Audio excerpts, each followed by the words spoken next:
la deserción universitaria es demasiado alta. 1 de cada 3 estudiantes se va con las manos vacías. Tú le estás ofreciendo títulos, le estás ofreciendo un sueño, lo tienes convencido de que va a dar el gran salto generacional. Aumentos de inclusión sin calidad es una promesa incumplida para los jóvenes de la región latinoamericana. La Universidad de Stanford, por ejemplo, produjo más de $88 millones, mientras la transferencia tecnológica combinada de toda la región es de apenas $5 millones. Toda la tecnología de IA se está produciendo en 20 cuadras por 20 cuadras allá en California. 4 de cada 10 no llegan de cada 10 un día al colegio. El país no invierte, la sociedad no invierte, el gobierno no invierte, las empresas no invierten. Si uno inaugura un edificio, un colegio, eso trae votos, pero si uno invierte en el desarrollo profesional de un profesor, pues eso no da votos. Tengo el sueño de que nosotros logremos construirle por lo menos las bases, no sé si lo logremos entregar en nuestras vidas, pero sí las bases de un mundo desarrollado. Muchas veces las universidades hemos sido grandilocuentes, pero no nos hemos enfocado en nuestra propia sociedad.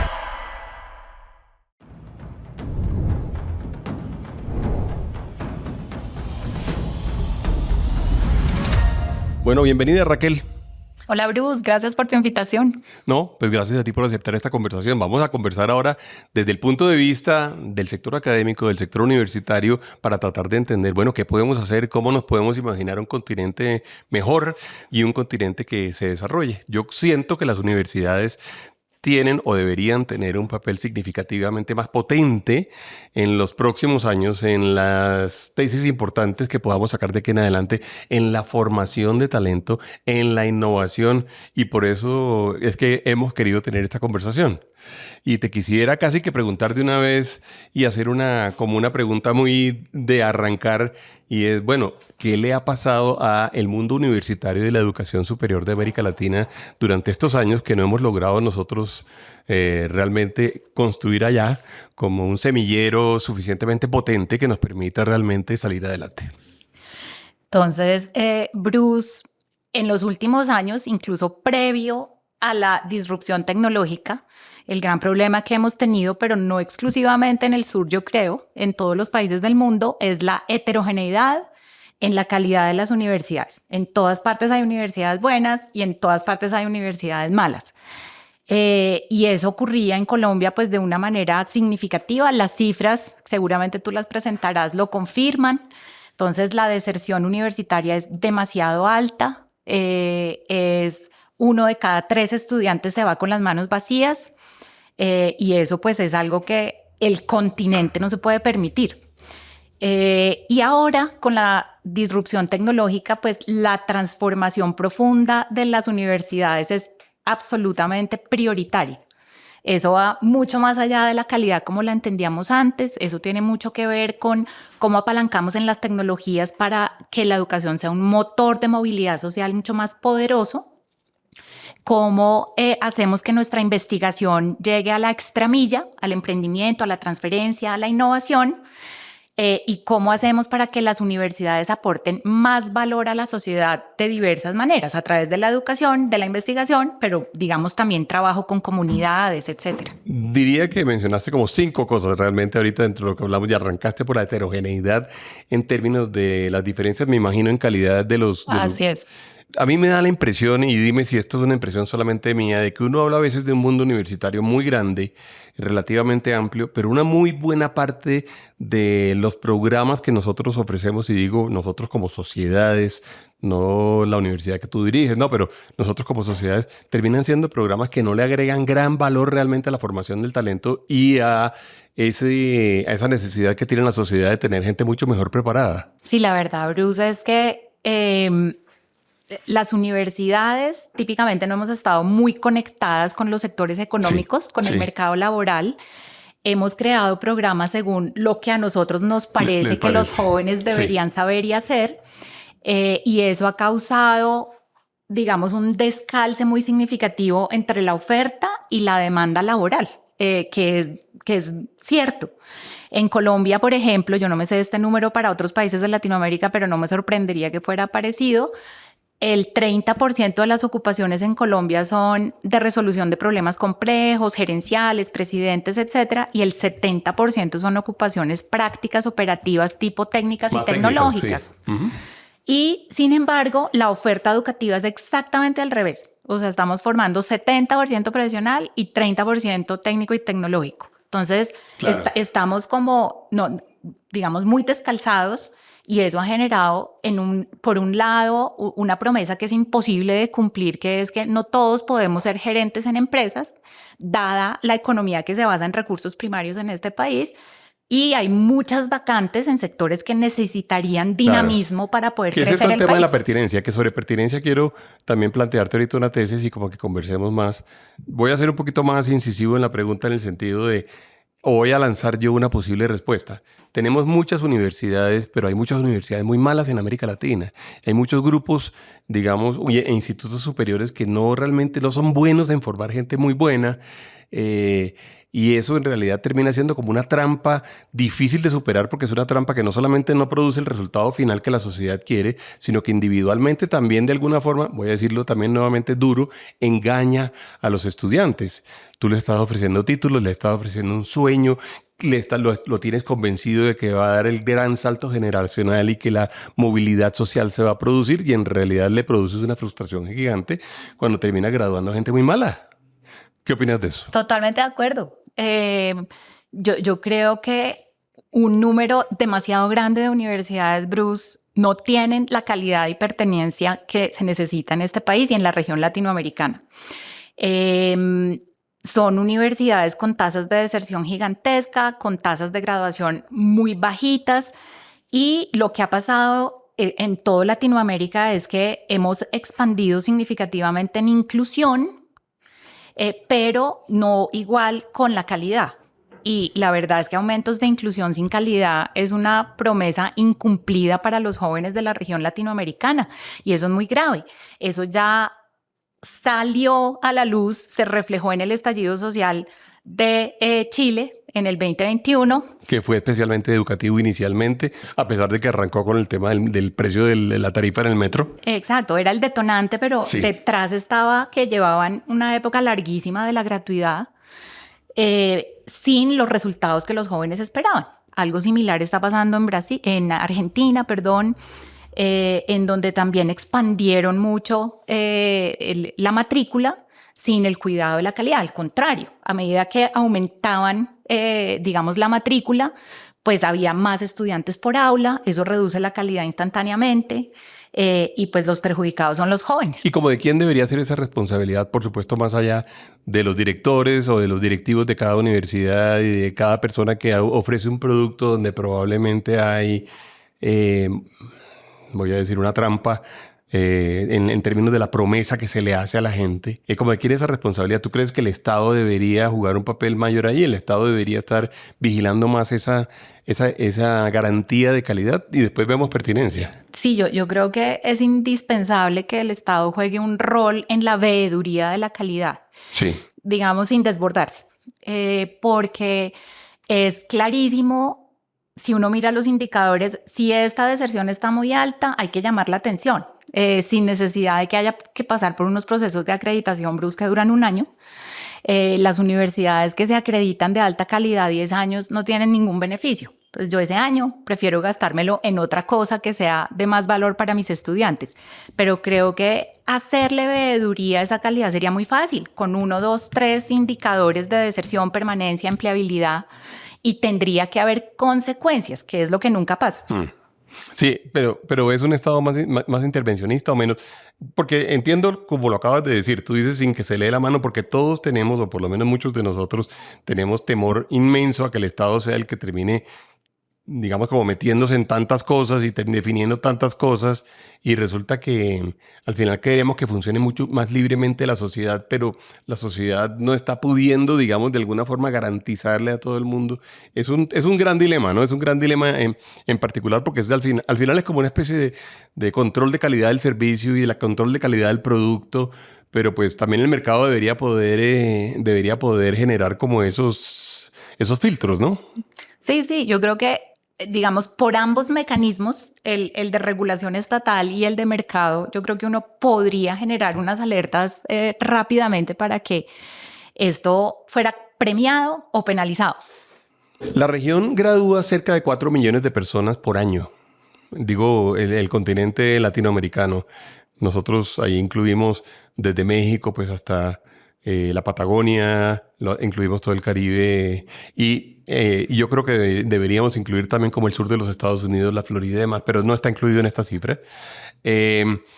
¿Tú sientes que el resultado de ese trabajo universitario, el resultado de ese trabajo de las instituciones de educación superior está conduciendo realmente a que la región tenga mayor productividad, a que la región tenga mayor innovación, a que la región conduzca, o que tengamos que la región se conduzca hacia un mejor y mayor desarrollo? ¿Tú sientes que eso está sucediendo o no? No, yo creo que estamos muy quedados en eso, la verdad.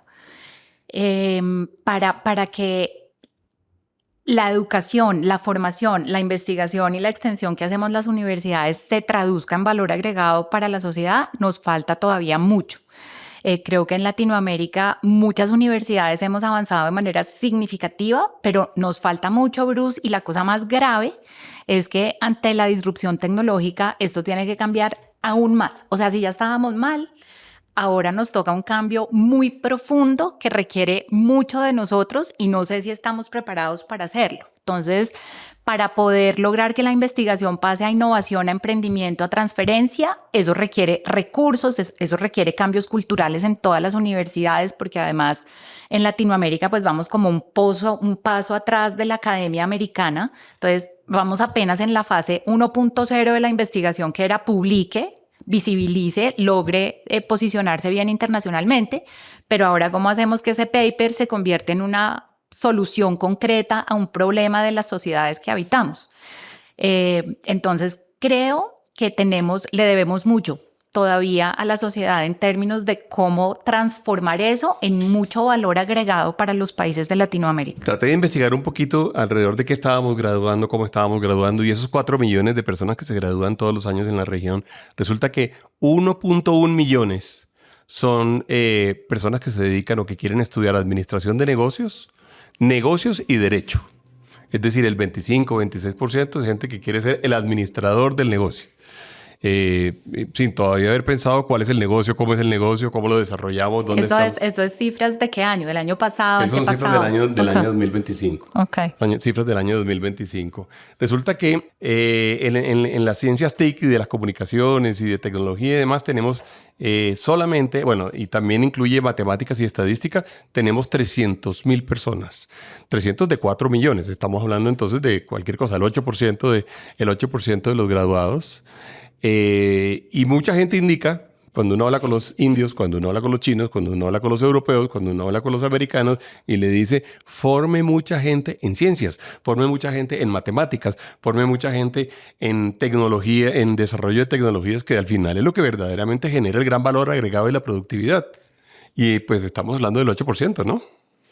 Sí, de acuerdo. Hay varias cosas con respecto a tu pregunta y a los datos. Lo primero es que en esta transformación profunda de la educación superior, yo estoy viendo, Bruce, que los jóvenes, que las familias están eligiendo lo generalista como una manera de seguro hacia el futuro incierto. Sí, entonces, sí, porque no saben exactamente qué va a suceder y tal. Sí. Exacto. ¿Qué es lo que se desaparece? Sí. ¿Y cuáles son los trabajos nuevos? Eso todavía es muy incierto. Entonces, también en la universidad, también en muchas universidades del continente, yo creo que estamos viendo lo mismo, o sea, administración, ingeniería industrial, derecho, economía, las cosas que son muy generalistas.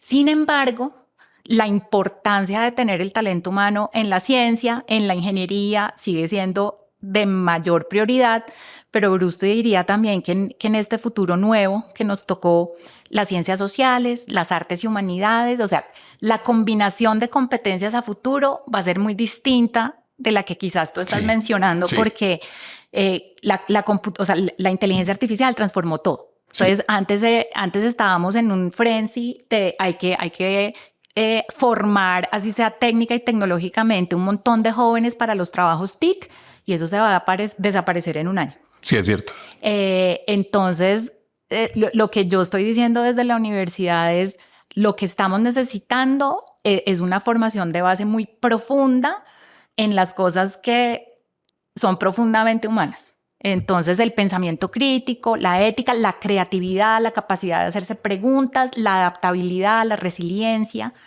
y la capacidad de aprender a aprender. Ahora, ven, te voy a hacer dos comentarios sobre lo que dijiste. Yo entiendo una inmensa limitación que tienen las universidades y es el hecho de que la universidad responden también a la demanda de los estudiantes. O sea, si no hay más gente que quiere estudiar matemáticas, yo no tengo cómo graduar más matemáticos. Es decir, eso no es una decisión realmente de la universidad.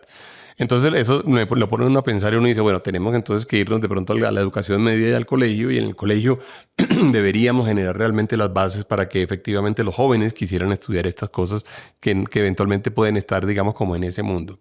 Lo segundo es que acabas de mencionar que los estudiantes llegan a estudiar cosas un poco más generales, un poquito es como una apuesta de seguridad, ¿no? Es como voy a apostarle a lo más seguro. Apalancar el riesgo, sí. Sí, exactamente, apalancando el riesgo y diciendo, yo voy viendo a ver dónde están las oportunidades y me voy moviendo allí por allí.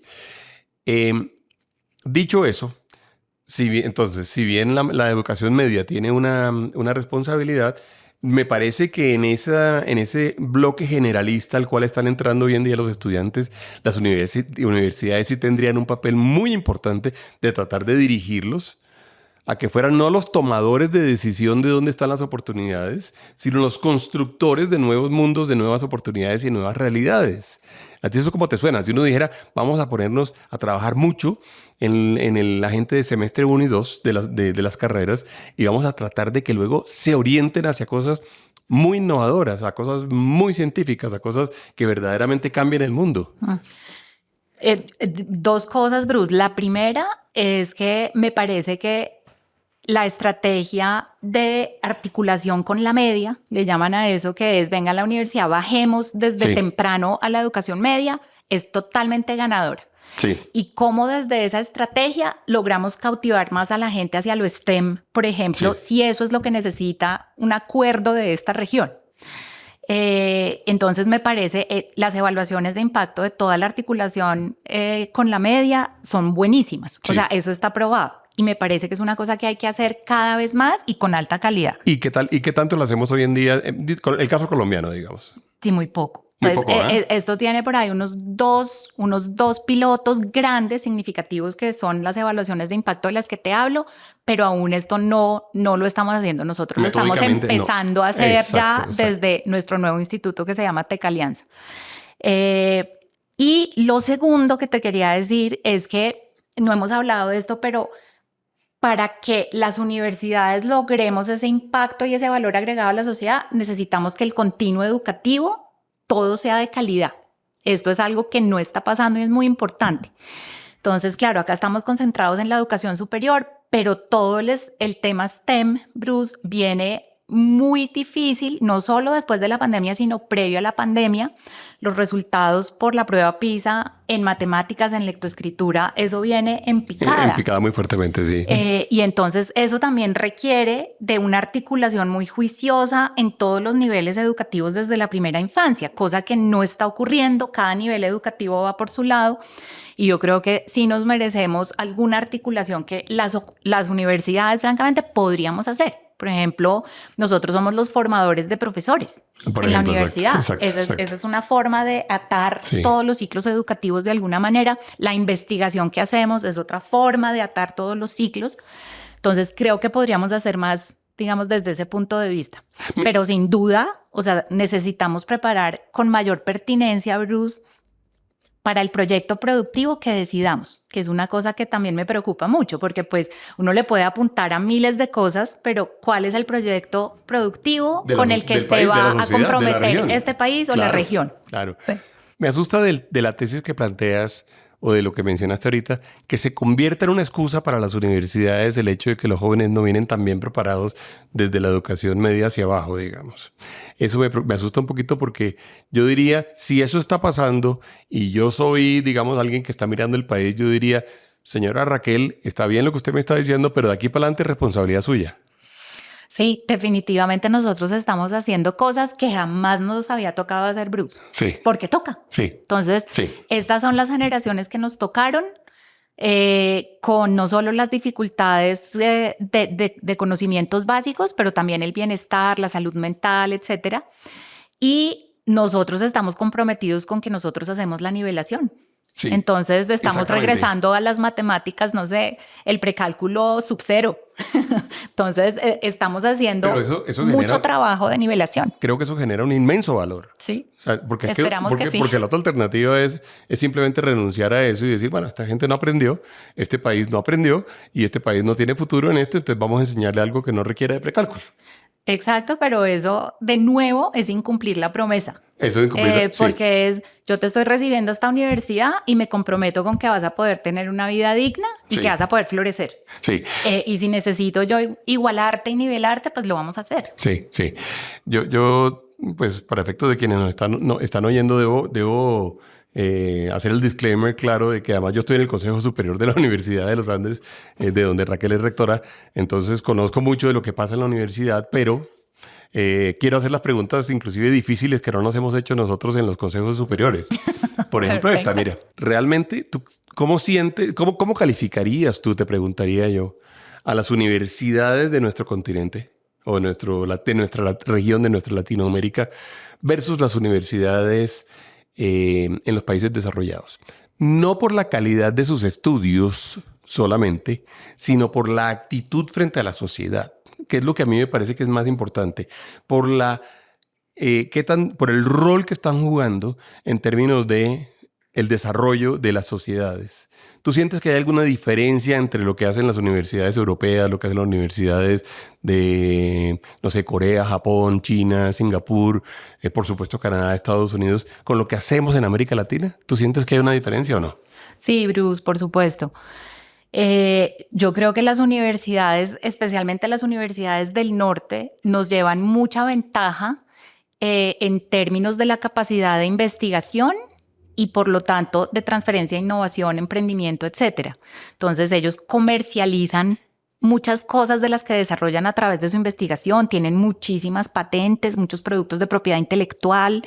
Nosotros no llegamos a números que sean ni siquiera el 10% de lo que una universidad americana logra. Esto en parte se debe a la escasez de recursos para la investigación en Latinoamérica, porque no es solo Colombia, sino en todo Latinoamérica.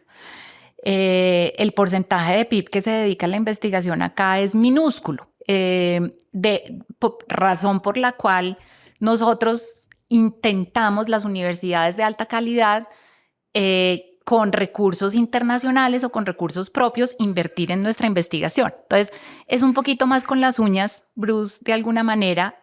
Sin embargo, lo que estamos haciendo todavía no es suficiente, porque realmente apenas estamos en esa fase de escribir la investigación de alta calidad, pero para invertir en la siguiente etapa, pues se requieren recursos que no son menores. Yo he oído esa tesis muchas veces y en muchas ocasiones la he compartido y para serte franco, hoy no la comparto. Te voy a decir por qué. Siento que nosotros desde el mundo universitario lo que hacemos es decir, el país no invierte, la sociedad no invierte, el gobierno no invierte, las empresas no invierten y nos declaramos un poco como víctimas de esa relación en el mundo universitario. Yo quisiera plantearte una tesis distinta, a ver tú cómo la ves. Yo siento que las universidades gringas, por ejemplo, por decir algo, se sienten distintos frente a la sociedad. Es decir, ellos asumen un papel distinto frente a la sociedad. Con esto quiero decir que todos esos datos que tú me estás dando de investigación no son el resultado simplemente de que les lleguen más recursos para que puedan invertir más, sino son el resultado de que juegan un papel diferente en todo el engranaje de lo que sucede en la sociedad. Como que la sociedad y las universidades han decidido que ese jugador, ese eslabón de la cadena, es uno de los grandes investigadores que todos necesitamos para poder producir desarrollo, para poder solucionar los problemas grandes que tenemos, para poder eventualmente ser líderes a nivel mundial. Y es un tema como de concepción del papel de la universidad dentro de toda la sociedad. ¿Eso cómo te suena? ¿Te parece loco? ¿Te parece ambicioso? No, ¿Te parece? estoy totalmente de acuerdo, Bruce, pero es como, es un círculo virtuoso. No es porque las universidades son espectaculares, buenísimas y pueden hacer todo solos, sino que ha sido una sociedad que cree en el poder transformador de la universidad y por eso invierte, trabaja con las universidades, Existen donantes corporativos e individuales en unos números que son increíbles. La sociedad cree en el valor de las universidades y por lo tanto se genera ese círculo tan virtuoso de yo te creo, tú me das valor y yo te voy a apoyar. Pero yo siento que estás hablando como del resultado final, que yo creo que es un círculo virtuoso, pero yo digo, nosotros tenemos que desde las universidades pensar un poquito distinto. Te voy a poner un ejemplo, mira, en Corea, en Finlandia, en Alemania, en Israel, en los Estados Unidos, uno puede afirmar sin riesgo de equivocarse que las universidades, por ejemplo, son muy activas en la construcción de las estrategias de producción industrial de futuro del país, que al final es la estrategia grande de producción del país. Son muy activas en eso. Es más, son parte de los que se lo proponen, de lo exigen de alguna forma a la sociedad, le dan las herramientas a la sociedad y la sociedad, por lo tanto, también les jala información, les jala recursos, le da recursos y es como que nosotros hemos sentido que sí, que son muy importantes, que de alguna forma son como la fuente básica inclusive de la movilidad social, la fuente básica de poder mantener estados razonables con tecnocracia suficientemente buena, pero no son realmente como el motor de la construcción de ese círculo virtuoso del cual estabas hablando tú, sino que son como unos beneficiarios del círculo. Digo, es un tema como casi que de actitud. Y te lo digo, he cambiado de opinión porque me da la impresión de que uno debería generarle el reto a todos ustedes, rectores de universidades y directivos de universidades, de que se vuelvan esos líderes, que sean muy, muy activos en la definición de para dónde vamos. Hiciste una afirmación hace un ratico que tiene que ver con esto. Tú dijiste, no sabemos para dónde va y no sabemos cuáles son los sectores, o el estudiante no sabe cuáles son los sectores a los cuales debería dedicarse o en los que debería eventualmente aprender. Y de pronto es que la universidad es la que debe decir eso, debe ser como la que plantea eso. Sí. No sé si te parece una forma demasiado distinta de interactuar con la sociedad, ¿o cómo lo ves? Yo no estoy tan de acuerdo con lo que tú estás diciendo, sí. Porque, digamos, reitero, de las universidades de alta calidad, Bruce, yo creo que ya hacemos mucho de eso. Entonces, nosotros trabajamos con los gobiernos, nosotros ayudamos a producir política pública, nosotros escribimos normativa y reglamentación, entonces temas de los puentes, del asfalto, de miles de temas. Eso es cierto, sí. Y, digamos, vivimos en un estado en donde la capacidad institucional no permite absorber eso. Entonces, por eso te digo, el círculo virtuoso no existe. Porque entonces uno apoya a una institución del Estado, hace la evaluación de impacto, hace las sugerencias, este programa hay que mejorarlo así porque si no, no está teniendo impacto en la gente, pero no hay capacidad de ejecución de esas recomendaciones por parte del Estado, claro. Cosa que en el norte sí es posible. Entonces la interlocución virtuosa sí existe. ¿Y entonces ¿qué hacemos? Yo sé. Entonces, no, la construcción de las instituciones, digamos, fortalecer la democracia, las instituciones, los técnicos dentro de los ministerios que sean muy potentes, cosa que en este contexto Colombia va a ser muy difícil. Claro, que tuvo que haber formado el mundo universitario o una buena parte del mundo de la educación. Que así ha sido, ¿no? Por ejemplo, la Universidad de los Andes, pues la tecnocracia en décadas de este país de crecimiento, pues fue formada en las universidades. Es que yo entiendo. Yo no quiero culpabilizar, por supuesto, a las universidades exclusivamente de lo que no hemos hecho, ni tampoco quiero recargarlas, digamos, en responsabilidades hacia el futuro, pero sí tengo la idea de que en ese continente que soñamos nosotros, cada uno tiene que hacer lo que puede hacer y debe inclusive ir más allá. O sea, realmente si no tenemos como esa idea de que vamos a hacer algo extraordinario, algo que puede ser muy difícil, algo que puede ser definitivamente pensar por fuera de la caja, pues no vamos a salir porque a duras penas alcanzamos a sobrevivir en muchos. Entonces, ¿qué pasa si uno, por ejemplo, lograra que los rectores de las universidades de América Latina generaran como un gran movimiento para jalar digamos, el conocimiento, la investigación, la definición de política pública, la ejecución y decir, oiga, América Latina, la propuesta nuestra desde el mundo universitario es que en América Latina hablábamos con Brigitte Baptiste, que también es rectora de una universidad, pero hablábamos sobre todo en su calidad de conocedora del tema de la biodiversidad, hablábamos de todo el potencial, por ejemplo, en sobre la bioeconomía, que lo mencionó también Sergio Díaz Granados, que estuvo hablando con nosotros. Entonces, decir, los rectores de las universidades, las brasileras, las argentinas, las mexicanas, ustedes tienen la triada, que ahora si quieres hablamos un poquito de eso, Claro que la sí. Católica de Chile, bueno, todas las universidades, todas las colombianas que son tan importantes, y decir, oiga, la apuesta nuestra desde el mundo universitario para los gobiernos de este continente es la siguiente. Y no es un regalo que les estamos dando, no, sino es como de alguna forma también, entre comillas, y no quiero que se malinterprete, pero la exigencia que el mundo académico le hace al mundo de lo gubernamental.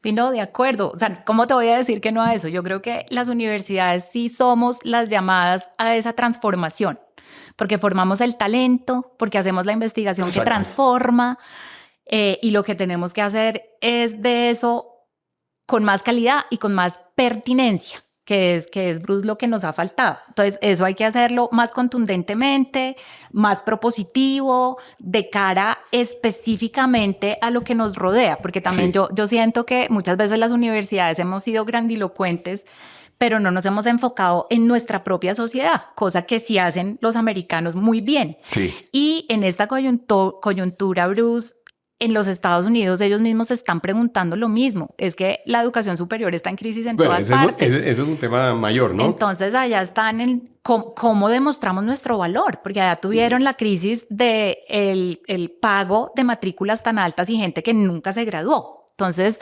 ellos también han perdido mucha credibilidad, mucha legitimidad y están justo preguntándose, bueno, ¿cómo demostramos que sí estamos agregando valor? Entonces es Paréntesis, y de lo que estás diciendo que me parece que tiene muy de relevante y para que lo pongamos sobre la mesa. Por ejemplo, una muy buena parte del desarrollo coreano, del desarrollo de Singapur, del desarrollo de Taiwán, del desarrollo de China, también del de Japón, tuvo que ver con millones de estudiantes que ellos mandaron a las universidades más famosas del mundo, más prestigiosas del mundo, de vanguardia en términos científicos, humanísticos, y que luego vuelven a sus países y con ellos construyen parte de su desarrollo, demanda que ha caído porque ellos ya sienten que ellos también pueden formar su propia gente en una muy buena proporción, ¿no? así es. Y por eso por parte del problema de las universidades norteamericanas. Exactamente, así es. O sea, no, crecieron en una potencia increíble. Si tú te pones a ver los rankings, pues las chinas están desplazando también a todo Latinoamérica por la gran inversión que han hecho en la formación de capital humano. Es que esto es evidente. Sabemos, Bruce, sabemos como para dejar eso claro para la audiencia que la educación es la mejor herramienta de movilidad social. Eso está demostrado. No hay la menor duda. Entonces, fíjate, los chinos entendieron eso hace rato. Los chinos lo han entendido, pero además quiero decirte que están superando a una muy buena parte del mundo desarrollado, como mencionas, lo que por supuesto nos deja a América Latina con una brecha significativamente más grande.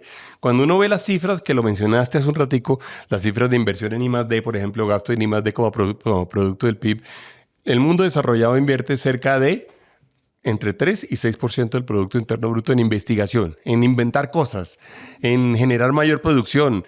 Bueno, nosotros estamos en este momento en 0.56 en promedio en América Latina, lo que termina siendo muy malo. En el caso colombiano, es más bajito que la ese cifra promedio. se parece a 0.3. Sí. ¿Cierto? Sí. Bueno. En términos de financiamiento privado, entre el 65 y el 70% del financiamiento proviene de empresas que financian la mayor parte del dato. Estos son datos de la OCDE. En el caso nuestro es menos del 40%. Y aquí yo también le planteo la pregunta, por supuesto, al sector empresarial con el que yo trabajo y con el que yo hago todos los días. Y también terminamos, digamos, la respuesta que terminamos dando es, sí, lo que pasa es que tampoco es que nos ofrezcan, digamos, lo mejor y a veces tenemos que contratarlo por fuera y el grado de investigación es allá. Entonces, ahí sí es verdad que el círculo virtuoso no se retroalimenta. Mencionaste el tema de patentes. El 95% de las patentes que son registradas en este momento en el mundo provienen de Estados Unidos, Europa y Asia. Nosotros tenemos un dato que además es muy impresionante y es que el 83% de lo que nosotros patentamos, y este es el dato del 2022, es patentado por no residentes en nuestros países. Lo que nos pone en un problema gigantesco porque estoy hablando de que hubo solamente 1.395 patentes como estás viendo allí.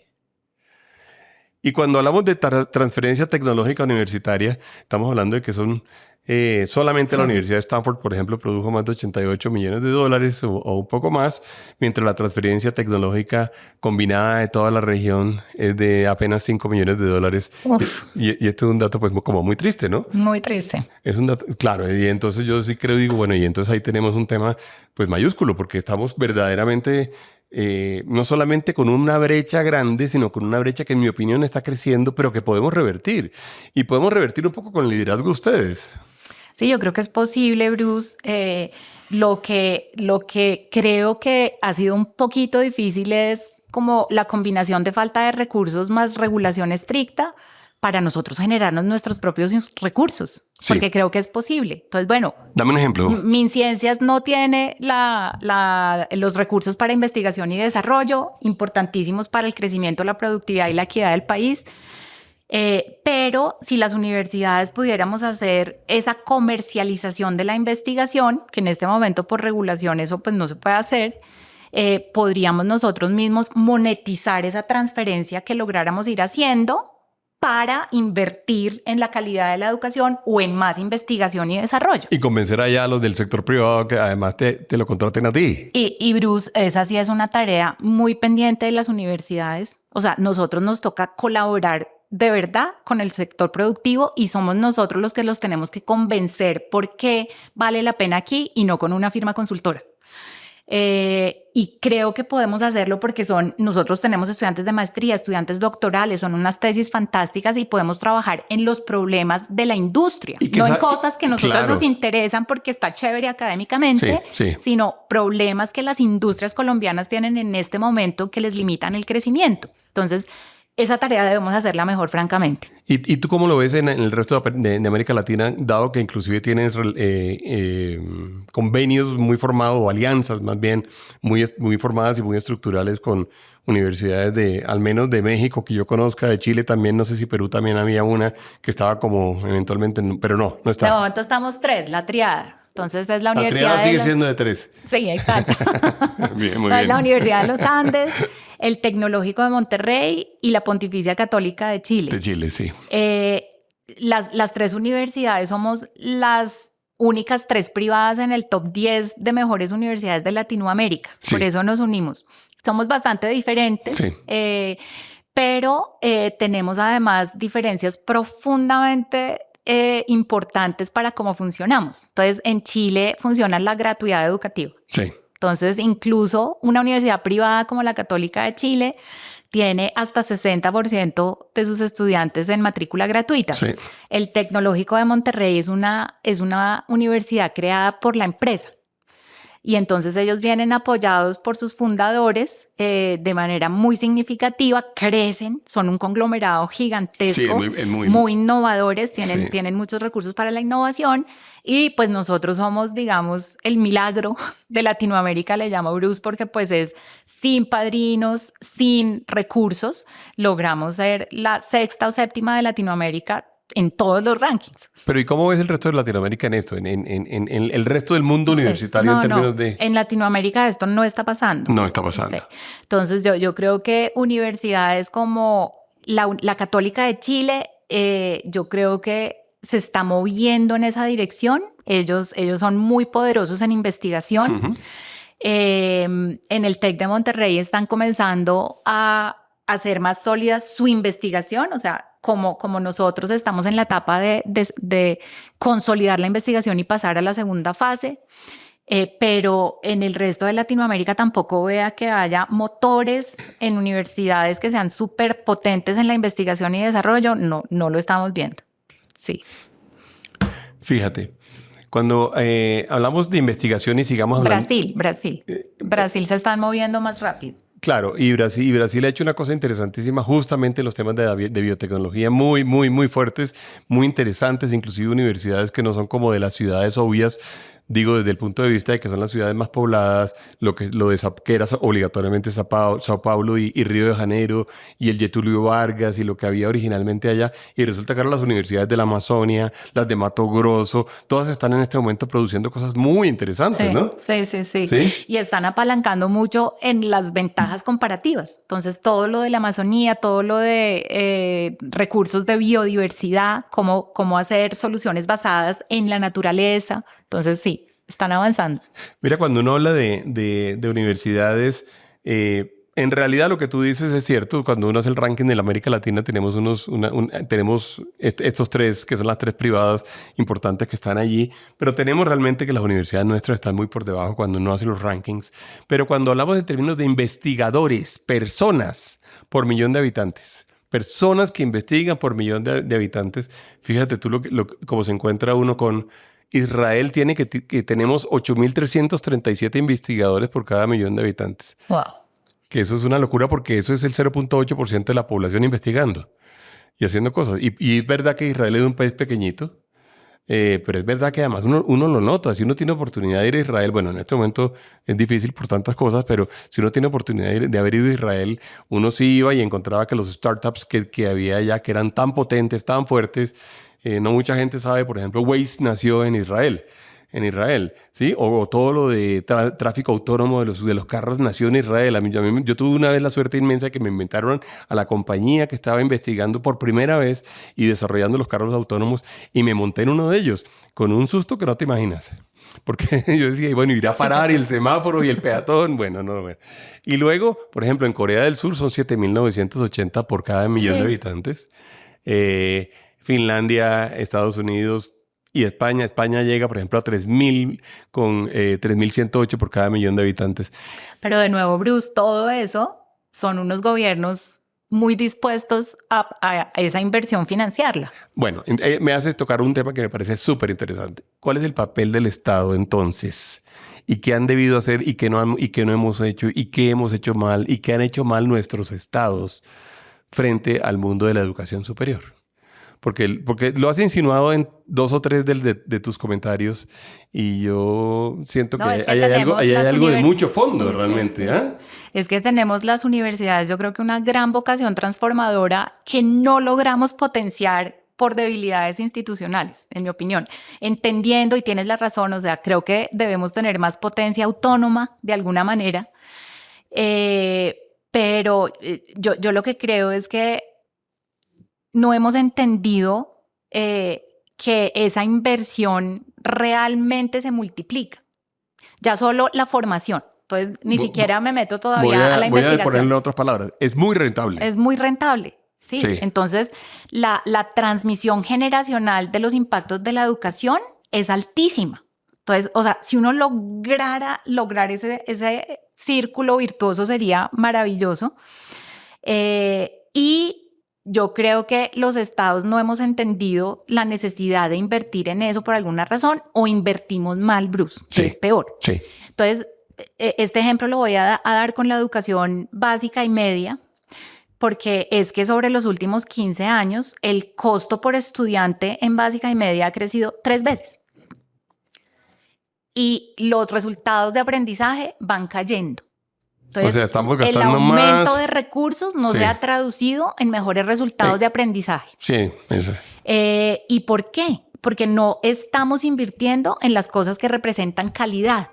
Esto yo no sé por qué pasa. Es debilidad institucional, es economía política, más bien. O sea, digamos, si uno inaugura un edificio, un colegio, eso trae votos, pero si uno invierte en el desarrollo profesional de un profesor, pues eso no da votos. Pero Raquel, te voy a jalar la pita sobre una cosa que mencionaste que me parece súper interesante y es ¿qué han debido hacer los estados que no están haciendo? Te lo voy a poner al revés. Si tú fueras mañana presidenta de un país latinoamericano, te dan esa oportunidad, listo. Democráticamente. Por favor, por favor. ¿Cierto? Y llegas allá ¿Tú qué harías para cambiar esa realidad que nos tiene un poquito como patinando, ¿no? En términos de la educación, Sí. en particular. Sí, sí. Bueno, después me cuentas qué más harías si quieres decirme. Sí, pues Bruce, lo primero, no te sorprenderá, es que toca priorizar y meterle la plata a la primera infancia. Sí. Entonces, reducir las brechas de ingreso que tienen estos países nos va a tomar demasiadas generaciones si no empezamos ya por la primera infancia. La primera infancia en prácticamente toda América Latina, ¿eh? En toda América Latina. Porque nos pasa en Brasil, nos pasa en Perú es tremendo, en Ecuador es muy fuerte, No, los en países todos centroamericanos lados. no se diga. Sí. Y hubo, Bruce, un pequeño boom que comenzó por allá como en el 2008, por casi 8 años, una década, en todos los países. Y Colombia se volvió joya de la corona porque hicimos mucho dentro de la definición de una política de Estado de primera infancia. Sí. Avanzamos mucho y luego eso muere. Entonces, eso no se sostiene a los diferentes gobiernos, lo cual es muy grave. Lo segundo, Bruce, es apuntarle a la calidad de lo que importa en educación básica y media. Entonces, eso es, invirtámosle mucho a la formación de buenos profesores, al desarrollo profesional, pero hay que pedir cuentas. Entonces, hay que hacer evaluación docente y hay que tomar medidas para cuando los resultados no se estén cumpliendo. Eso ha sido muy difícil acá, tú lo sabes bien. Entonces, Bueno, en un país como la evaluación docente se vuelve imposible. Claro, en un país como Colombia, digámoslo, pues sin muchos tapujos, los maestros de verdad han rechazado y se han negado a ser sujetos de evaluación, que es la cosa más rara del mundo, ¿no? Los maestros que no quieren y sienten que no deben hacer exámenes, ¿cierto? Sí. Que es lo que ellos hacen todos los días con sus alumnos, ¿no? Sí. Y entonces ellos no quieren y no deben hacer exámenes y no lo permiten, y entonces no sabemos realmente qué están aprendiendo y cómo están enseñando. Sí, hubo un ejercicio interesante, al menos en Colombia, que es, ok, esto no es para penalizar, pero entonces premiemos. Y las medidas están, pero ni siquiera estamos midiendo, Bruce. O sea, ya no estamos midiendo saber tercero, sexto, en fin. Y yo diría que lo tercero que hay que hacer como inmediatamente es que el próximo gobierno negocie con la multilateral otro préstamo para ICETEX. Entonces, yo tendría que hacer esas cosas como de emergencia, Bruce, en este país para que no se nos desborone lo poco que hemos logrado. Dijiste primera infancia. Primera infancia. Formación de profesores. Entonces, la calidad, que es el centro de la calidad, Bruce, es eso. Formación y calidad del profesorado. La formación, el desarrollo profesional, pero rindiendo cuentas. O sea, sí toca quiénes son los que se ausentan. A mí me cuentan que hay una cifra de ausentismo de profesores en educación pública que es de 40% por día. Entonces, o sea, 4 de cada 10 no llegan de cada 10 un día al colegio. ¿De verdad? Entonces, hay que rendir cuentas. Eso no puede seguir así. No podemos seguir creciendo la inversión sin... Pero ese dato es un dato de colegio, no es un dato universitario. No, eso es de educación básica y media. Y media, sí. Ok. Y luego dijiste que le fortalecerías el ICETEX, que para quienes no saben, porque en Colombia el ICETEX es un programa especial, que es un programa básicamente de financiación. Exacto. Préstamos estudiantiles para educación superior. Préstamos estudiantiles para educación superior, que en algunos países, por ejemplo, lo que vimos en su momento y mencionamos ahorita con los países asiáticos, no eran solo préstamos, eran inclusive becas que daba el Estado. Becas, sí. También han existido aquí los subsidios de demanda, beca. Sí. Pero todos esos programas han desaparecido y creo que en este momento, Bruce, que la ventana del bono poblacional pues ya se está cerrando, justo cuando se estaba cerrando, pues no hemos podido formar a un montón de jóvenes que este era el momento de hacerlo. Es muy grave. Sí. Pero bueno, eso me deja cojo todavía el tema de política pública porque eso no me garantiza que la universidad se convierta en el motor de desarrollo de nuestras sociedades. ¿Qué más harías? Lo más importante, Bruce, es el tema de, para ser motores de desarrollo, crecimiento y progreso, lo más importante, en mi opinión, es la inversión, así nos toque a las universidades, en doctorados e investigación. E incluso maestrías, que hay unas maestrías que son de investigación. Entonces, es la formación del talento humano que desarrolla las soluciones para lo que necesitamos. Entonces, tú me estabas contando de Brigitte, por ejemplo, todo el tema de biodiversidad y soluciones basadas en la naturaleza, a mí me parece que es de un potencial inmenso. También mencionaste tú los minerales raros.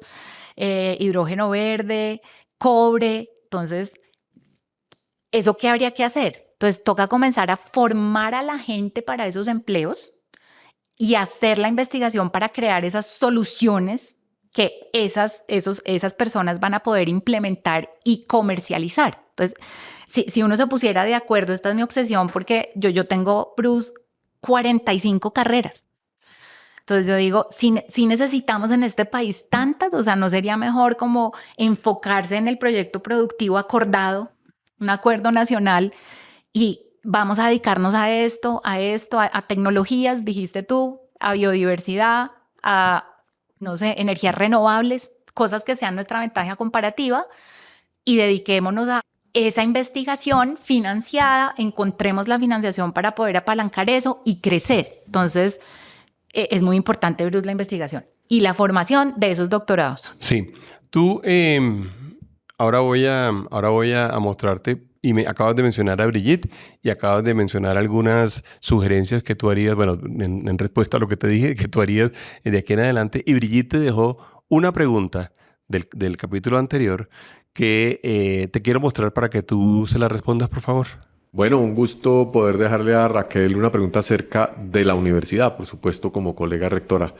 ¿Cuáles serían 2 o 3 reformas estratégicas que habría que hacerle a nuestras universidades privadas, en principio, en los próximos años para realmente ayudar a nuestros países a superar estas brechas de desarrollo? Si entiendo bien a Brigitte, tiene que ver más con las reformas en las universidades. Sí, efectivamente. Brigitte, muchas gracias por la pregunta que me extiendes, muy importante, porque realmente, como tú, creo que este país podría tener una gran ventaja estratégica desde los temas de biodiversidad y soluciones basadas en la naturaleza. Entonces, compartimos eso. Yo creo que en las universidades debemos cambiar primero la estructura de manera profunda. Yo creo, Bruce, que es muy importante trabajar sobre problemas interdisciplinarios. Las facultades creo que ya no nos están sirviendo lo que necesita el país. Entonces deberíamos tener una estructura que por problemas, por grandes retos, abarcamos tanto la formación como la investigación. Esto me parecería además un ejercicio muy importante también para los estudiantes del futuro. Lo segundo es lograr una cultura de colaboración dentro de las universidades, cosa que es muy difícil que pase, porque necesitamos mucho más trabajo colaborativo para que esa investigación se convierta en soluciones concretas para el país que nos necesita. Entonces, ¿cómo le aportamos a una cultura en donde trabajemos juntos, en donde los estudiantes doctorales sean parte muy importante de ese ecosistema y encontremos las maneras de financiar a esos estudiantes doctorales y estudiantes de maestrías? Y lo tercero, diría yo, es cómo generamos los incentivos internamente en las universidades para lograr que los profesores investigadores, los estudiantes doctorales, quieran hacer la extramilla para convertirse en productos y servicios que solucionen problemas en Colombia. Entonces, de momento, todos los reglamentos docentes en las universidades premian el paper. Y el premio es individual. Entonces, incluso, Bruce, por allá en mi facultad, penalizan la interdisciplinariedad. Entonces, creo que el esquema de incentivos que aparece en los estatutos profesorales de las universidades debe ser ahora muy diferente para apuntarle a esa colaboración, esa investigación, y que la gente tenga la disposición a ir una milla más con su investigación, a no dejarla como un paper, sino a trabajar con la industria, a trabajar con un conjunto de estudiantes doctorales dentro de la industria a la que estamos ayudando, y entonces eso toca recompensarlo para que la gente lo quiera hacer. Uno ve realmente muy preocupados a los profesores por tratar de publicar papers. Es como su objetivo primordial, mucho más que cualquier otra cosa. y si lo logran realmente meter dentro del catálogo y lo logran indexar, pues mejor aún, digamos. Es más, creo que el paper no existe si no lo indexan, ¿no? Es algo como de ese estilo. Más o menos. ¿Cierto? Sí, como que el conocimiento no se hubiera producido, aunque se produjo seguramente el conocimiento. Ahí hay un tema gigantesco. El otro que a mí y te lo digo desde el punto de vista del mundo más empresarial, que para nosotros siempre ha sido como un obstáculo muy grande, es que las universidades como que tienen una aspiración a que todas las investigaciones que hacen, aún las contratadas por el sector empresarial, terminan al final siendo propiedad de la universidad y del profesor y no de quien te la contrató. Ujú. Y entonces, pues la gente dice, ¿yo por qué voy a entregarle ese conocimiento y le voy a dejar ese conocimiento a las universidades? Y yo creo que si uno es investigador y uno presta un servicio, pues uno sabe que efectivamente, pues el servicio se lo van a contratar más si yo logro dejar el conocimiento en quien lo pagó, ¿no?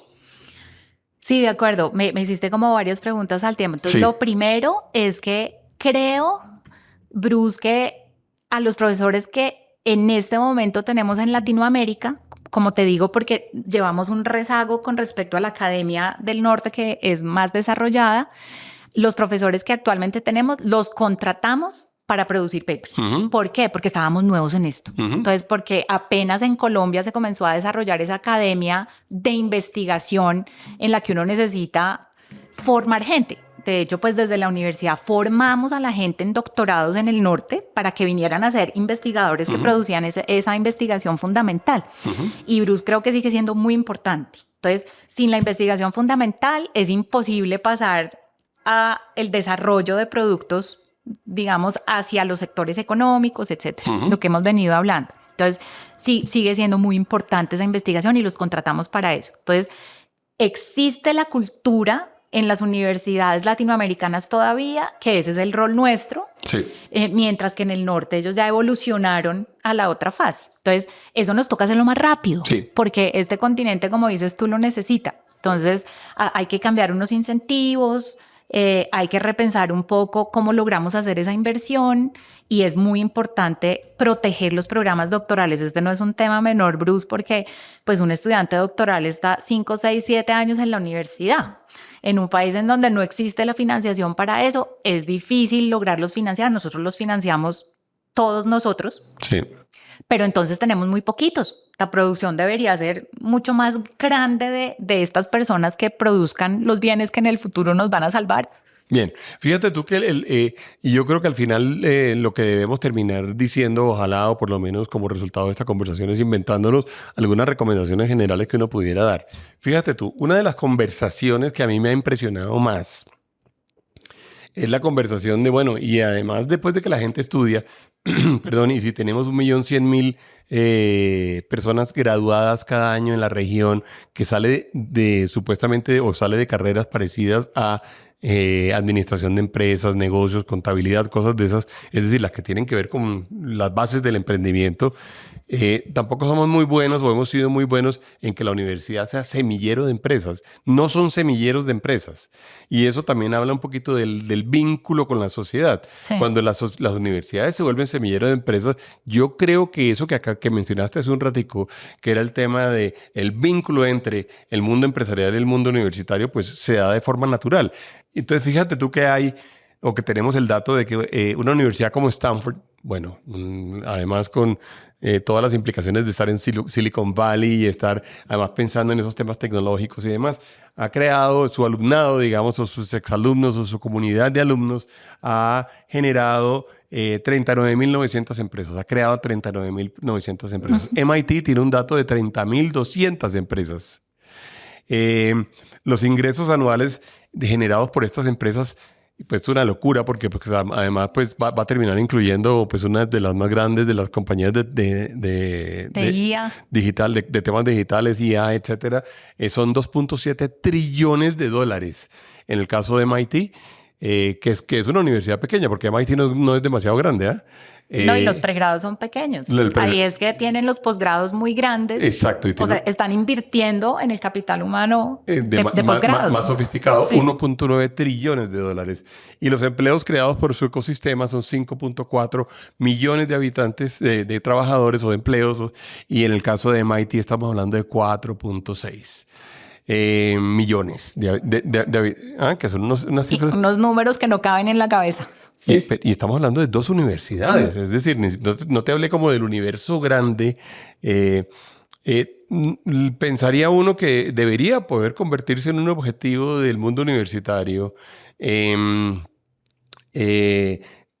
creadores de empresas, ser creadores de empleos, ser creadores de ingresos, que son como las 3 variables que aparecen aquí, ¿no? Y yo siento que es parte de la actitud que no hemos tenido o que no tenemos. Somos creadores de empresas. Las universidades latinoamericanas son creadores de empresas. Por ejemplo, Latinoamérica al final, que lo mencioné hace un ratico, pues tenemos 1.395 patentes en el año 2022, de las cuales ya veíamos que cerca del 80% era de gente que no era ni siquiera residente en la región, ¿no?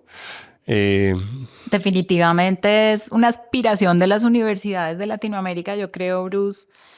Pero aspiran a eso. No habíamos hablado de eso que me parece súper importante, y es la mentalidad emprendedora. Sí. Entonces, yo sí estoy convencida, Bruce, que no podemos seguir formando a la misma persona. Para que el continente salga adelante, para que Colombia salga adelante, necesitamos una mentalidad mucho más emprendedora. Le estamos trabajando muy fuertemente, pero, o sea, no, por supuesto, la palabra trillón no aparece en nuestra jerga, a crear esos emprendedores. Entonces, al menos en los Andes, 6 de cada líder o cofundador o fundador de startup es uniandino. Entonces, 6 de cada 10. Hemos sido razonablemente exitosos en formar jóvenes para crear esas startups basadas en tecnología, basadas en conocimiento, deep tech, y en general, no solo para los que vayan a ser emprendedores, creo que esa mentalidad diferente se necesita para un país que necesita crecer rápido, con soluciones muy innovadoras, un país que necesita innovar mucho más rápido. O sea, no podemos seguir haciendo las mismas cosas de siempre. Entonces, en la formación sí tenemos un compromiso con que esto sea distinto. Entonces, es más en el hacer que en los contenidos. Sí. Y por eso incluso también estamos pensando en educación dual. Hay una parte de los programas que se hacen en una compañía y una parte que se hace en la universidad. Entonces necesitamos una gente que esté más rápidamente lista para lo que hay que hacer, Bruce. O sea, no tenemos tiempo de hacer inducción laboral por los 2 primeros años de empleo. Y lo segundo es que a veces ni siquiera estamos garantizando la empleabilidad, Bruce. Ahí es donde yo hablo de la promesa incumplida. Entonces, También, emprendedores, claro, importantísimo que generen, digamos, los negocios del futuro, pero muchas universidades tampoco cumplen la promesa de valor de la empleabilidad. Y lo tercero que mencionaste con base en esos datos son los distritos de innovación. Yo creo que a eso las universidades tendríamos que apostarles mucho. Yo creo que ese es un compromiso que sí podríamos hacer con el sector privado.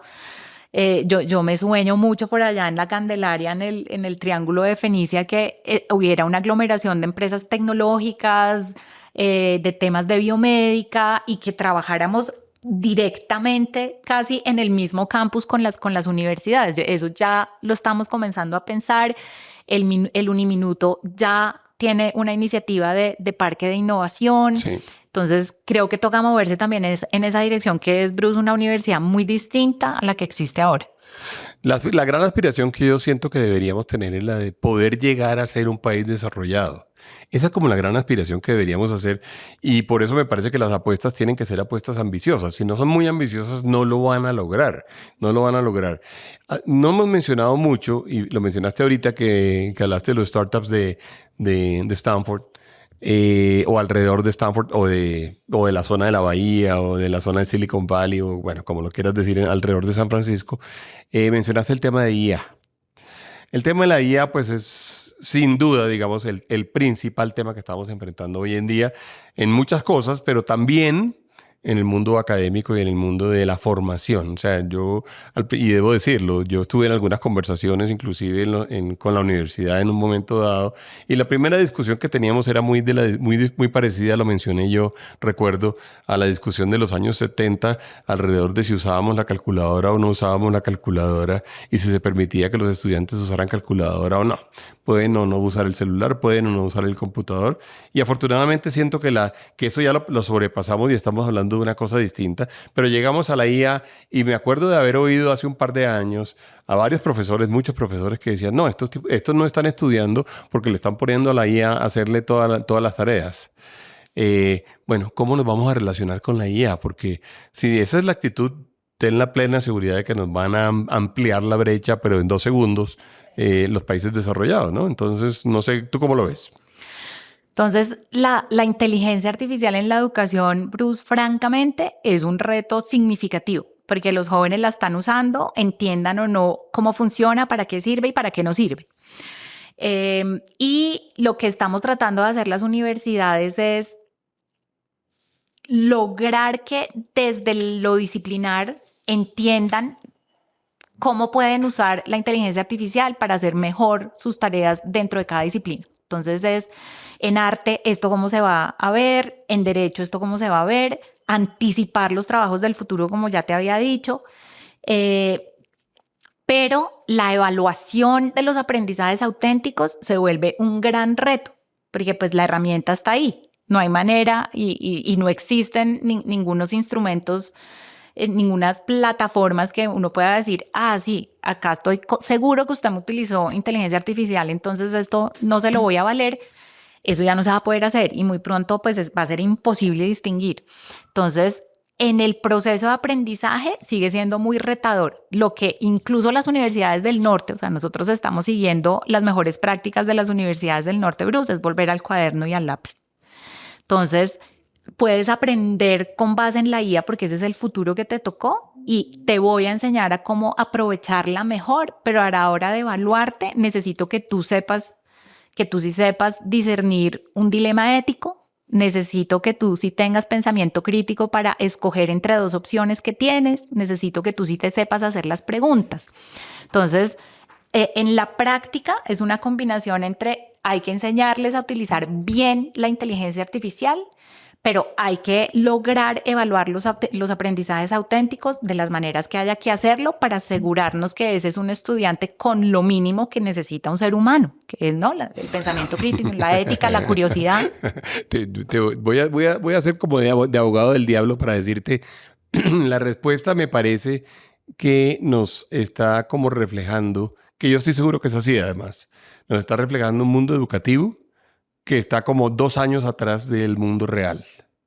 Dijiste lo de... Las empresas tampoco están muy adelantadas, Bruce. No, pero la crítica no es realmente quién está más atrasado, no, porque lo que te estoy diciendo es que estamos muy atrasados en el continente y estamos muy atrasados en el continente y por lo tanto tenemos que hacer muchas cosas.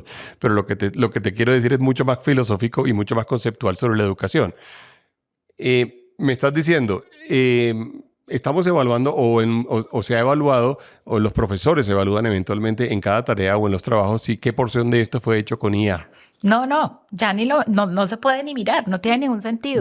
Tenemos que encontrar las maneras de evaluar distinto para asegurarnos que lo importante se logra. Luego dijiste, estamos volviendo al cuaderno y al lápiz. Entonces me hacía un ejemplo yo digo, se me parece también como el momento en el cual apareció el teléfono. Entonces yo tenía la oportunidad de, por primera vez en la vida, hablar por teléfono con una persona que estaba a 10 kilómetros y entonces habrá quien me diga, no, pero usted no tuvo la experiencia vivencial de estar con la persona, no lo miró a los ojos, no supo el estado de ánimo, no, la actitud corporal de pronto no era la que usted quería, entonces usted nunca pudo tener verdaderamente una conversación, primero.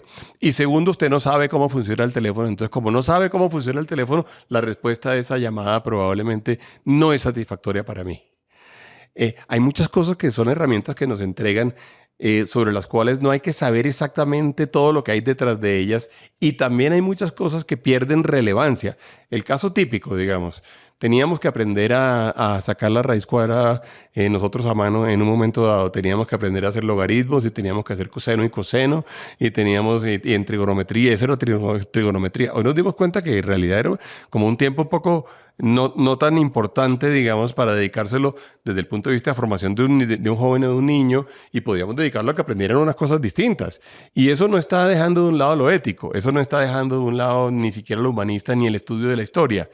Es más, yo estoy convencido de que una muy buena parte del aprendizaje de la historia que hoy en día se da en los centros académicos, pues termina siendo un poquito interesante, pero termina siendo un poquito inocuo si uno puede verdaderamente saber la historia simplemente con hacer un clic. Bueno, ¿cuándo fue que vivió Enrique VIII? O yo tengo que saberme la fecha de nacimiento de Enrique VIII y la fecha de muerte de Enrique VIII y cuándo fue que estuvo con María Bolena y cómo fue que nació la iglesia anglicana inglesa.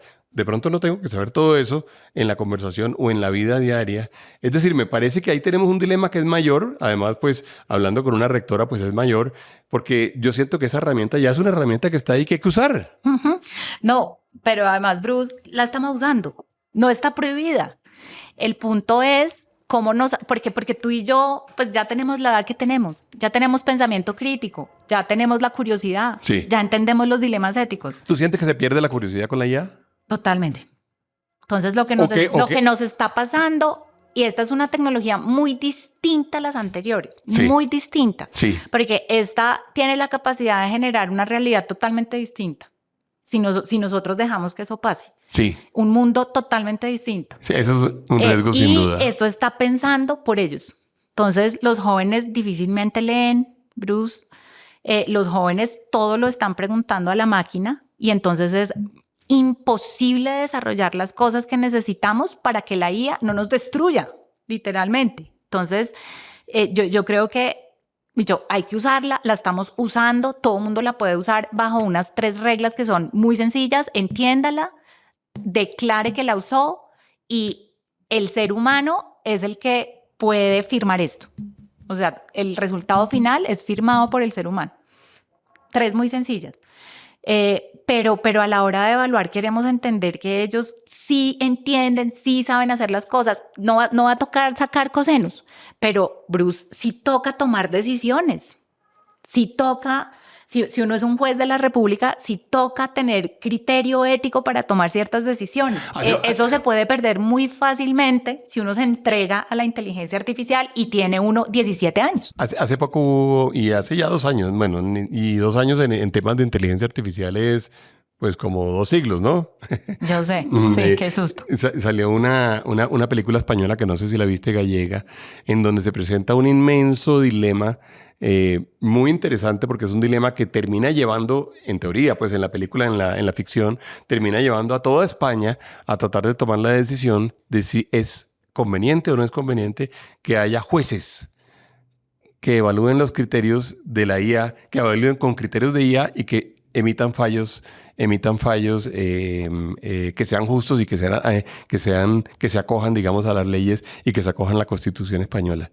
Y todo el país se vuelca alrededor de esta conversación y en ese ejercicio, que era ficción nuevamente, decía los jueces mostraban por lo menos 3 veces menos tendencia a equivocarse que lo que eventualmente se podía equivocar otros seres humanos tratando de juzgar los comportamientos, que en ese caso penales, criminales, de los que estaban siendo acusados. Perdona, la máquina, sí, mejores resultados que los jueces de ser humano. 3 veces mejores.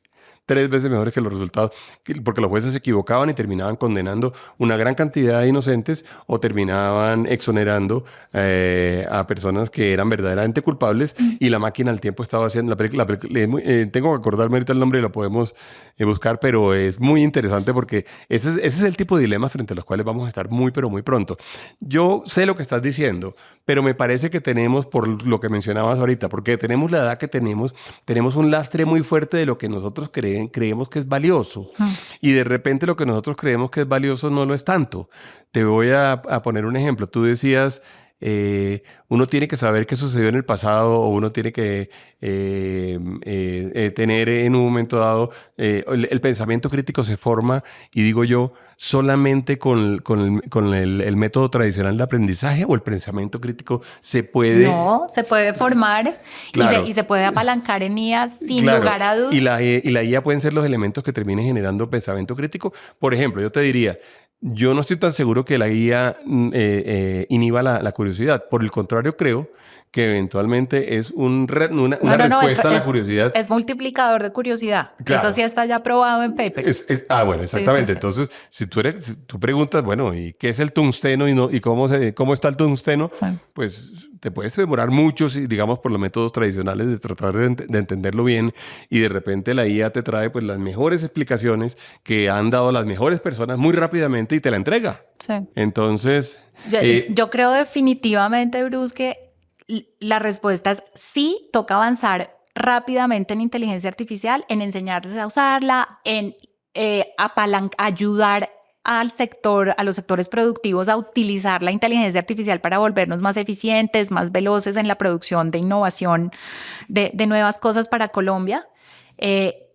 Yo en la educación, digamos, quiero ser un poquito más cauta porque es que, Bruce, de verdad, nosotros ya estamos en una edad que es muy diferente, pero estos jóvenes están enfrentando un mundo en donde la IA va a ser como la luz eléctrica.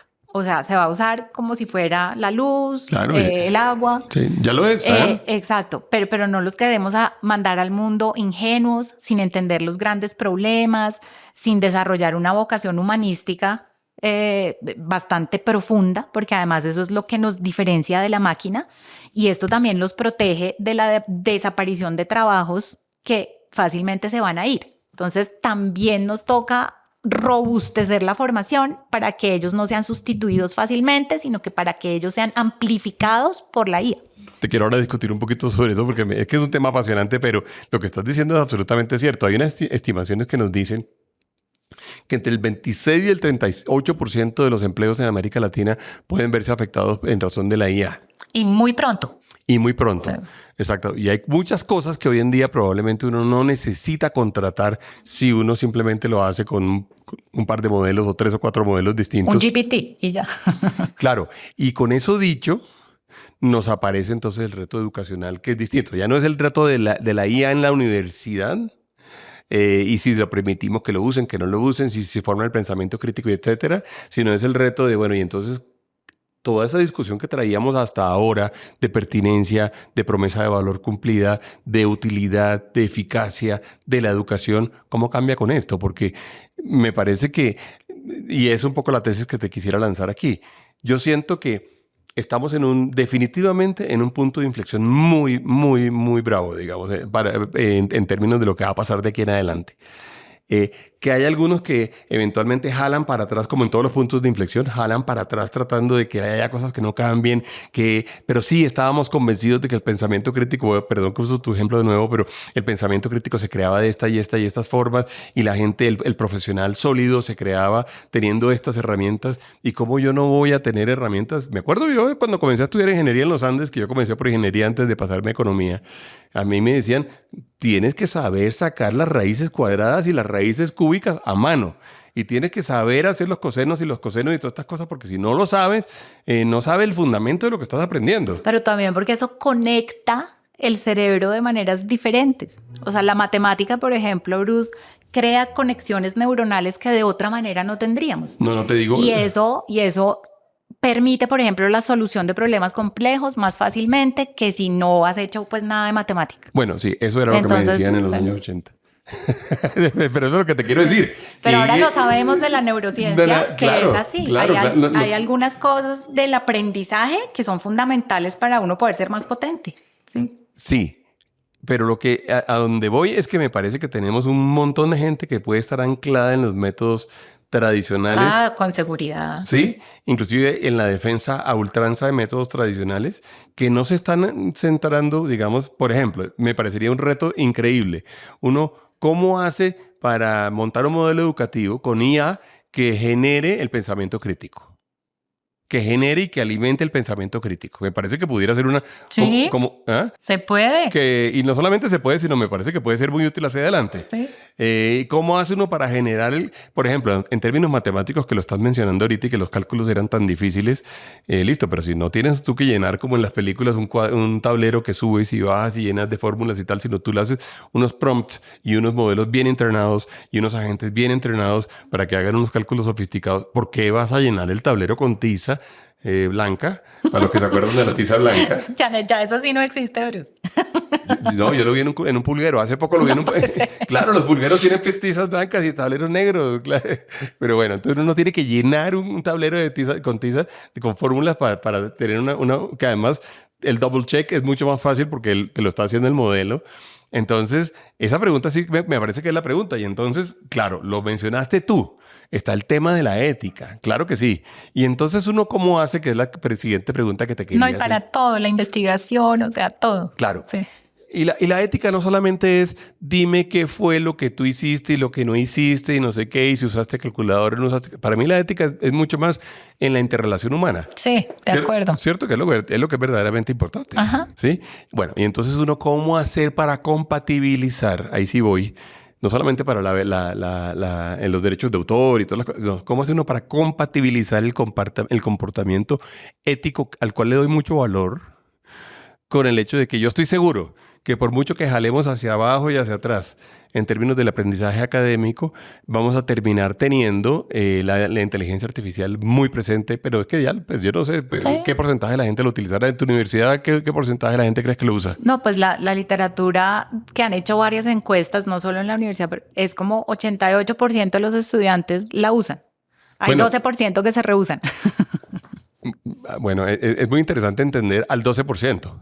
O sea, Sí. ¿qué hay detrás de ese 12%? Son personas que son muy conservadoras, muy ortodoxas. Que dicen que no quieren atrofiar el cerebro. No quieren atrofia cognitiva.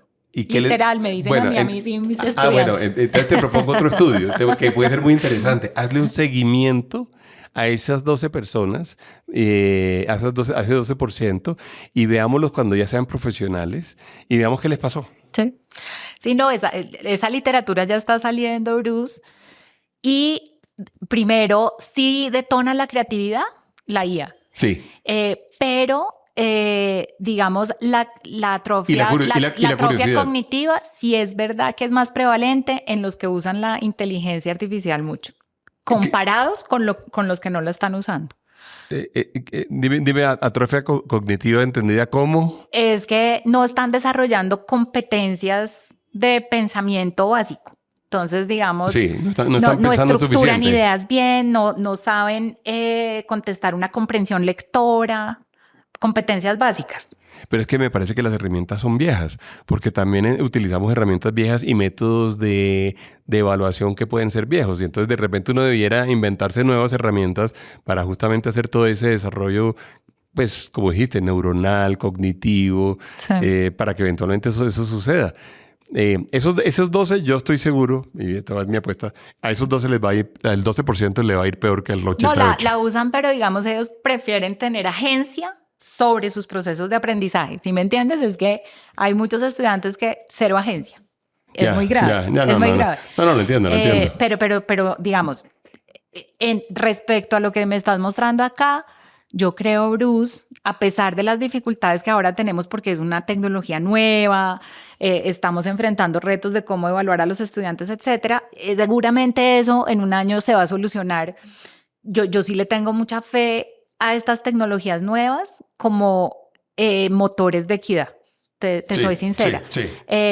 Sigue habiendo retos en Latinoamérica, digamos, porque la conectividad no existe. Entonces, yo tengo unas becas que son en el Pacífico. Yo quise montar un aula virtual en el Pacífico para que los estudiantes que aplicaban a la beca, digamos, los pudiéramos ayudar en 10º y 11 y no se pudo por la conectividad. Entonces, pero creo que esto podría ser una herramienta impresionante de reducir brechas de aprendizaje, que es lo que nos ha matado también en este país. Entonces, durante este gobierno tuvimos el tema de las universidades en región. Entonces, la universidad en la Amazonía, la universidad en el Catatumbo. Y yo digo, ese edificio no sirve para nada. Entonces, lo que necesitamos es cómo llevamos los profesores o la capacidad de un profesor a esas regiones sin tener que construir ningún edificio. Y creo que si lográramos hacer eso, y es posible, Bruce, imagínate tú que las universidades de alta calidad producen contenidos que se pueden llevar con tutores, con agentes, que hacen seguimiento a los estudiantes a través de asistentes de docencia, y cada uno está en su casa tratando de aprender. Yo creo que eso sería muy potente. O sea, le veo mucho potencial a las tecnologías disruptivas. Aprendizajes inmersivos, realidad virtual. Te voy a contar. Imagínate que yo tengo una hija que estudia diseño industrial. Entonces le preguntaba a ella, oye, ¿tú no estás asustada con el tema de la IA? ¿No te produce dudas sobre tu futuro profesional? Entonces me dijo, no. Yo no tengo ninguna duda sobre eso, porque a mí lo que me gusta es diseñar, a mí lo que me gusta es pensar, y la IA no genera cosas si uno no le genera las preguntas correctas. Lo que yo sí he querido es ser la mejor utilizando la IA.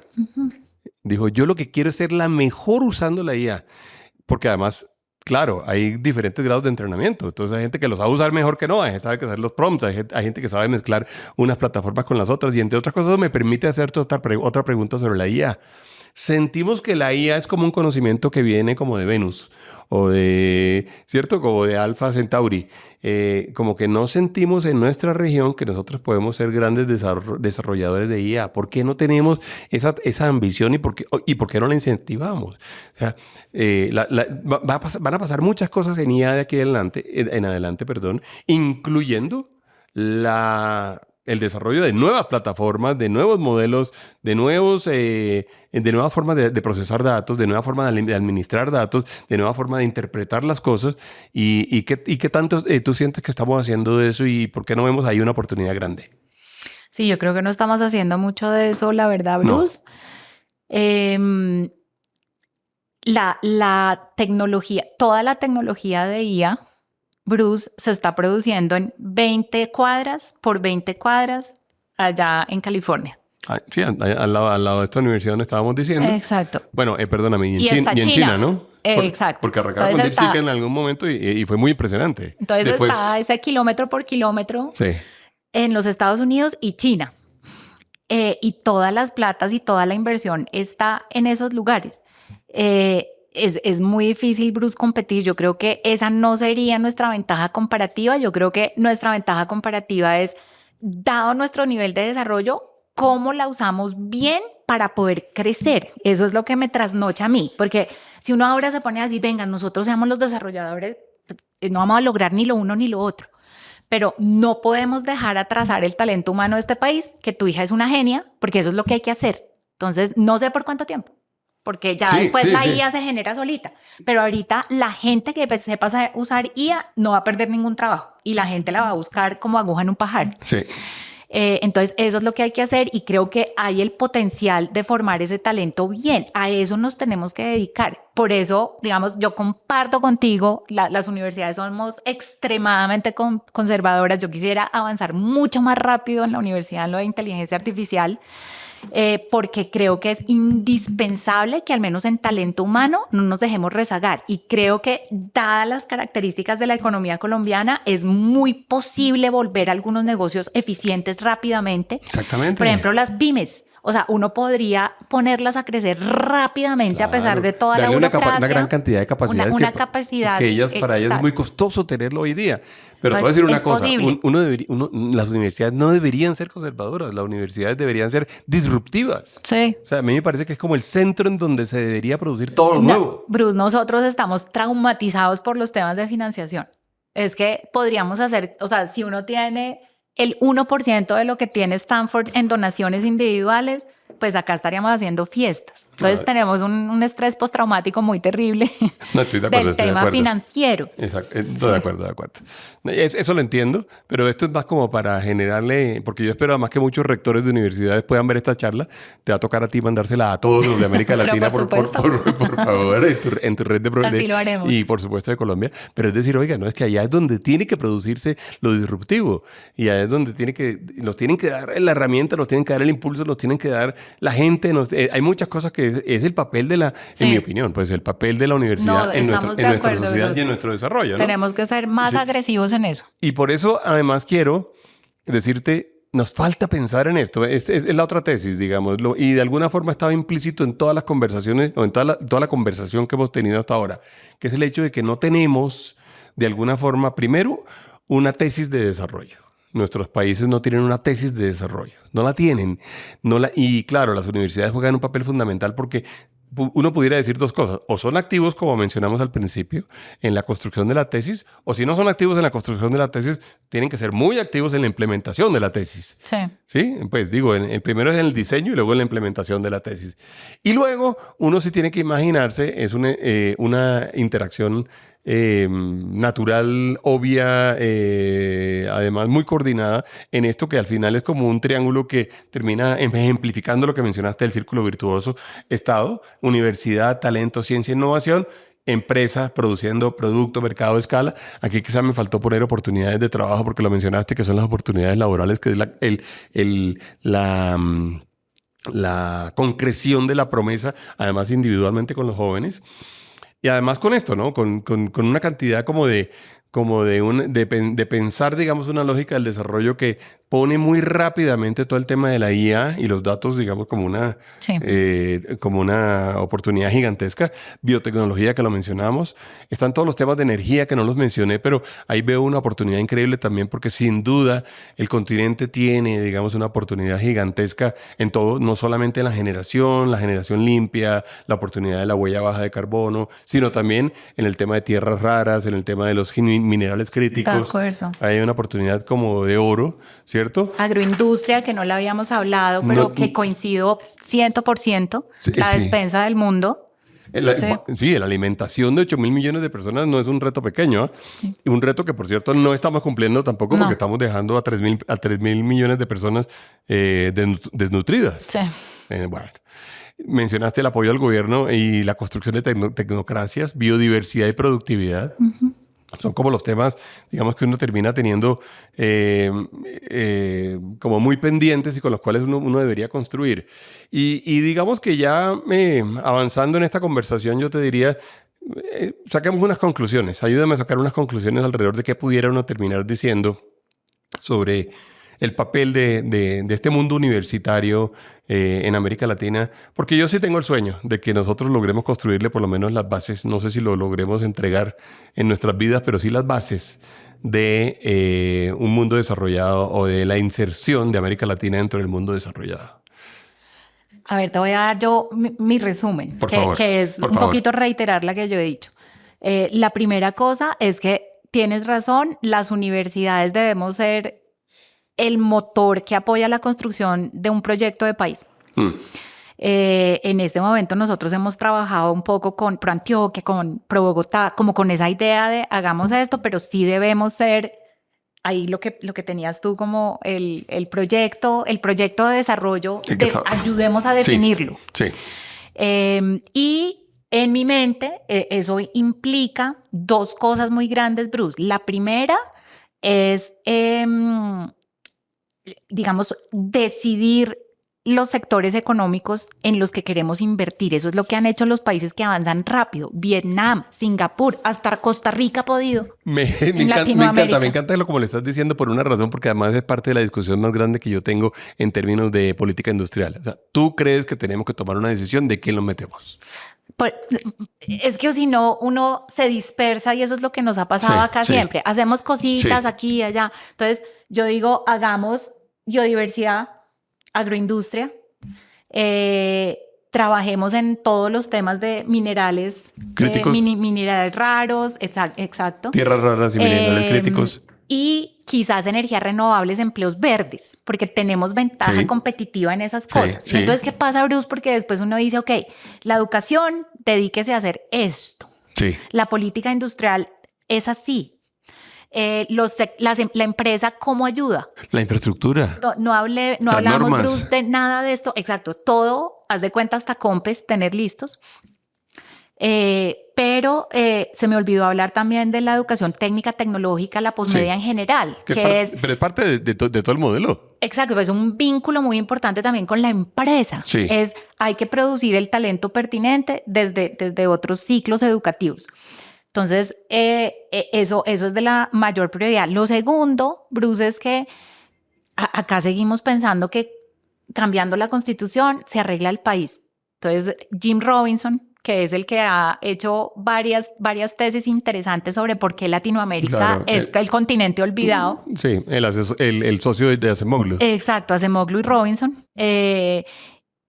Dice pues que el retraso de Latinoamérica se debe a las instituciones. Ahora se me olvidó. Pero la debilidad institucional, y inclusive él termina en su último libro. Las instituciones inclusivas, o las instituciones extractivas. Entonces, Exacto. digamos, tenemos ese lastre como histórico, Bruce, que es muy difícil y nos ha llevado a esta desigualdad inmóvil. Además, Sí, porque no la cambia nadie, no la es una cambia cosa, nadie, sí. pero no puede ser imposible de cambiar. Sí. Entonces es cambiar la Constitución, decía Jim Robinson, ni los africanos creen que cambiar la Constitución arregle nada. Produce desarrollo, sí. Pero a mí me gusta hablar de contrato social, que Sí. es que el mundo cambió, no solo en Colombia, pero pues hay muchas más mujeres que ahora trabajan, ¿quién cuida a esos niños? Hay muchas mujeres que son cabeza de familia. En Colombia la mitad de los hogares son mujer cabeza de familia y entonces ese cuidado, ¿quién lo retribuye si esas señoras tienen que trabajar y cuidar? No, ese cuidado y ese costo, porque además es muy costoso ser Es madre. muy costoso. Sí, sí, sí.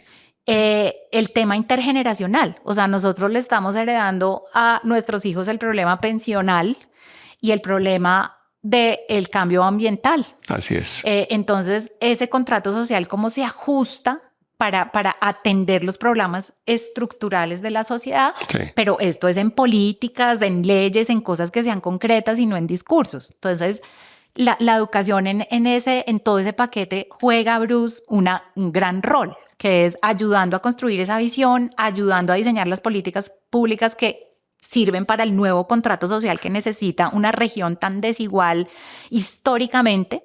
Y la buena noticia, Bruce, es que toda la investigación dice que la educación sí sigue siendo el motor más importante. Entonces, Felipe Valencia, que también ha estudiado mucho de estos temas, tiene esa investigación tan divina de las misiones jesuitas que llegaran a regiones muy apartadas de Colombia.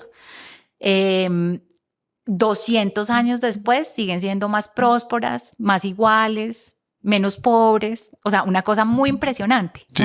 Unas misiones Sí. de educación. O sea, Sí. es muy persistente el impacto de la educación buena.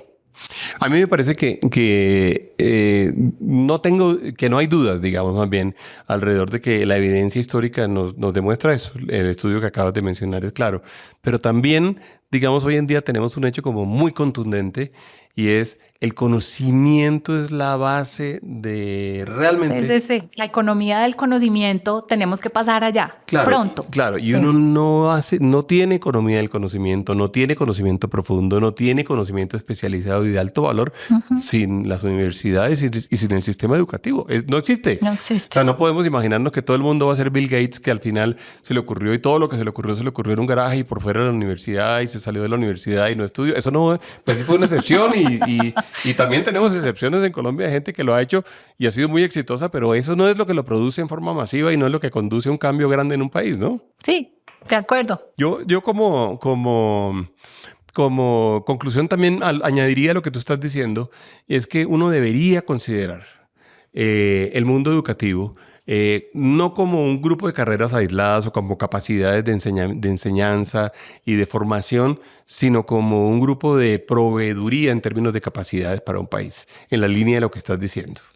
Pensar en eso, esa es parte esa es parte de las herramientas que tenemos, es parte del activo que nosotros ponemos, es parte como del ejército que tenemos para luchar contra eso, la inequidad, la falta de desarrollo. Lo que estábamos hablando, Bruce, de no sé si debemos existir como facultades o como ejercicios alrededor de problemas complejos de este país. Por ejemplo. Sí. Por ejemplo, sí, es más importante, me gusta. Es más importante tener una facultad de economía que de pronto se articula con la de sociología y con la de antropología para solucionar el problema de la equidad, o deberíamos tener una gran misión de lucha contra la inequidad en Colombia. Además, nada de eso se soluciona desde una disciplina. Ni el tema de ambiental, ni el tema geopolítico, ni el tema disruptivo de tecnologías disruptivas. Exacto, para no hablar de la paz y sí. Luego el tema de que lo mencionaste, el tema de la investigación aplicada. Concentrémonos en investigar las cosas que verdaderamente estamos necesitando.